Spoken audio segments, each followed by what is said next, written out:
आज की इस कहानी का नाम है एहसास। तीसरी कक्षा में पढ़ रही रूहानी बहुत ही सरल स्वभाव की लड़की थी। उसकी टीचर सभी बच्चे को हमेशा एक दूसरे की मदद करने के लिए कहती थी। घर पर उसकी मम्मी भी हमेशा उसे सिखाती, रूहानी बेटा, हमें सभी की मदद करनी चाहिए।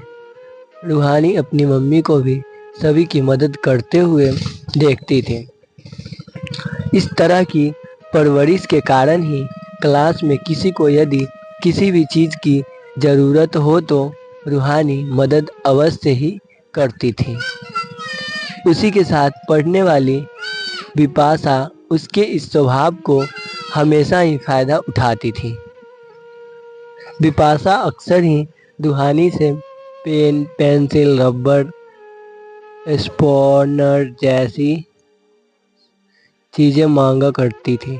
कभी वह वस्तुएं लौटा देती और कभी स्वयं ही रख लेती थी। इस बात से बिपाशा की मम्मी अनजान थी, क्योंकि बिपाशा घर जाते ही वह वस्तुएं कहीं भी छुपा देती थी। लंच ब्रेक में अक्सर वह रूहानी के पास आकर बैठ जाती। यदि उसकी पसंद की कोई खाने की चीज़ दिख जाए तो उठाकर खा लेती। फिर वह यह नहीं सोचती कि रूहानी क्या खाएगी। रूहानी अपने सरल स्वभाव के कारण कभी उसे मना नहीं कर पाती थी। वह ना तो टीचर से शिकायत करती और ना ही घर पर अपनी मम्मी को कुछ बताती थी।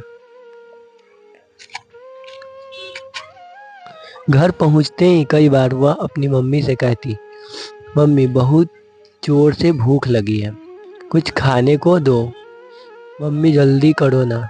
कई बार रूहानी की मम्मी अनामिका हैरान हो जाती और सोचती, इतनी तेज भूख कैसे लग सकती है।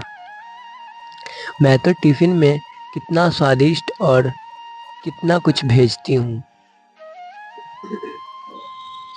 जब अनामिका उसे खाना देती तो वह इस तरह जल्दी जल्दी खाने लगती मानो उसने कब से कुछ खाया ही नहीं हो।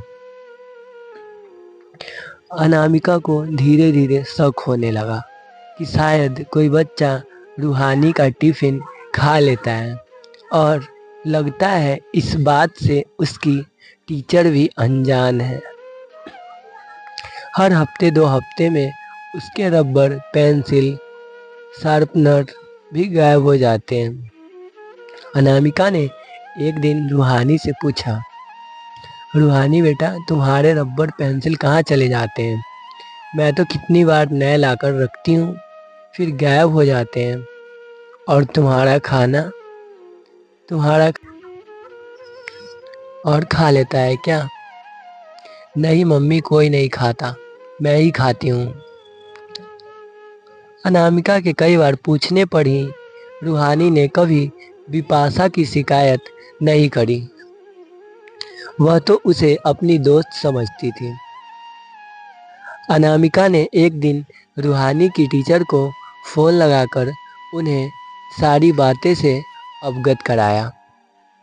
रूहानी की टीचर ने कहा, जी आप बिल्कुल चिंता ना करें, मैं देखती हूँ सब बच्चे साथ बैठकर अपना अपना टिफ़िन खाते हैं, पास पास बैठते हैं, इसलिए मेरा कभी ध्यान नहीं गया।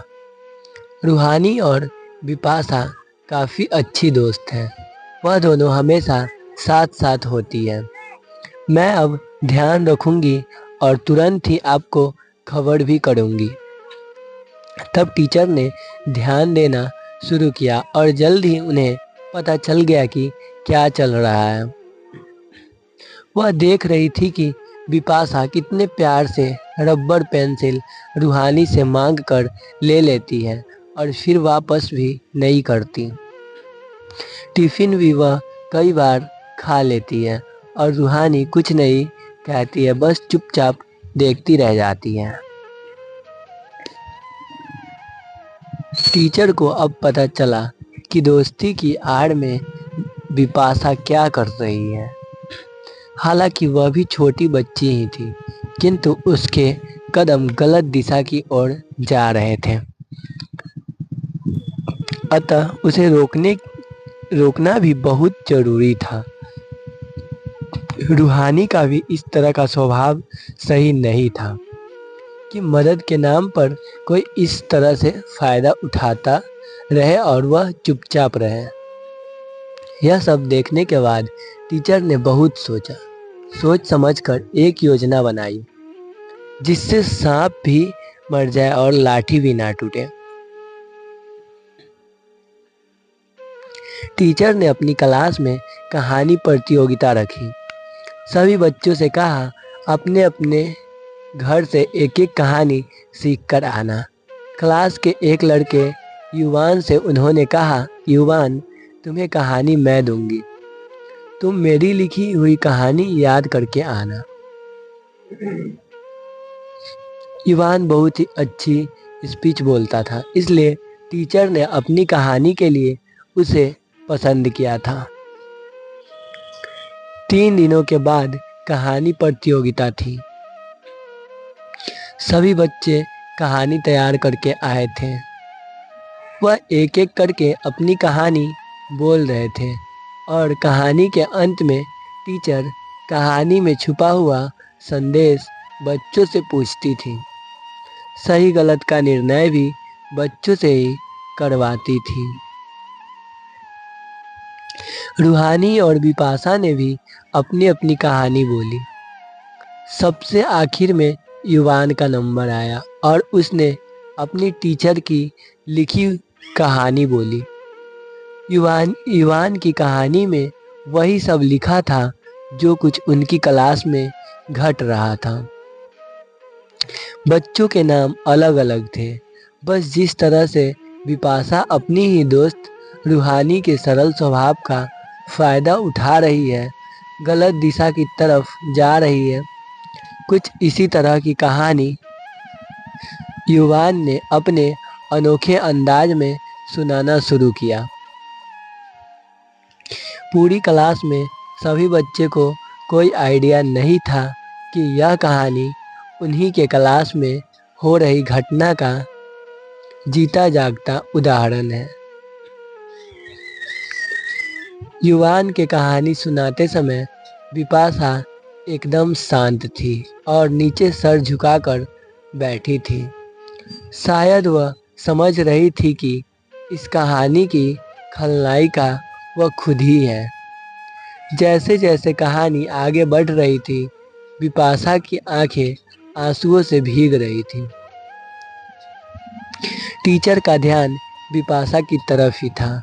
वह उसके हाव भाव देख रही थी कि उस पर क्या असर हो रहा है। कहानी के अंत में संदेश था कि हमें कभी किसी का फायदा नहीं उठाना चाहिए, मदद करनी चाहिए, किंतु हमें कोई मूर्ख बनाए ऐसा नहीं होने देना चाहिए। जब कहानी खत्म हुई तब टीचर ने बच्चों से एक प्रश्न पूछा, अच्छा बच्चों, बताओ, यदि ऐसा बच्चा तुम्हारी क्लास में हो तो क्या तुम उस बच्चे से दोस्ती करना पसंद करोगे? सारे बच्चे एक साथ चिल्लाए, नहीं टीचर। बिपाशा शांत थी। साथ ही रूहानी यह कहानी सुनकर सोच रही थी कि क्या यह कहानी उसके लिए है। उसे भी अपनी गलती का एहसास हो रहा था। इतनी शिक्षा बिपाशा को उसकी गलती का एहसास कराने और उसे बदलने के लिए काफ़ी थी। वह सब कुछ समझ गई थी और शर्मिंदा भी थी। उस दिन के बाद बिपाशा ने अपनी गलत आदत हमेशा हमेशा के लिए छोड़ दी। वह शेयरिंग करना भी सीख गई। यह सारी बातें टीचर ने अनामिका को बताई। अनामिका ने उन्हें धन्यवाद देते हुए कहा, अरे वाह, आपने तो दोनों बच्चियों को सही रास्ता दिखा दिया। रूहानी की मम्मी बहुत खुश थी। वह सोच रही थी कि रूहानी की टीचर का यह तरीका कितना असाधारण, कितना प्रशंसा करने योग्य था। ना डांटना, ना उसके घर पर शिकायत की, ना उसके सबके समझ शर्मिंदा की। सिर्फ एक कहानी से उन्होंने उस बच्ची को बदल दिया। साथ ही रूहानी को भी यह होती है एक अच्छे शिक्षक की पहचान। बच्चे के मन को उन्होंने समझा और एक मनोचिकित्सक की तरह उसकी गलतियां का उसे एहसास कराते हुए कहानी के द्वारा उसे सही रास्ता भी सिखा दिया। तो दोस्तों, आज की कहानी आपको कैसे लगी कमेंट बॉक्स में ज़रूर बताना, और चैनल पे नए हैं तो चैनल को सब्सक्राइब करके वीडियो को जरूर से जरूर लाइक करें। तो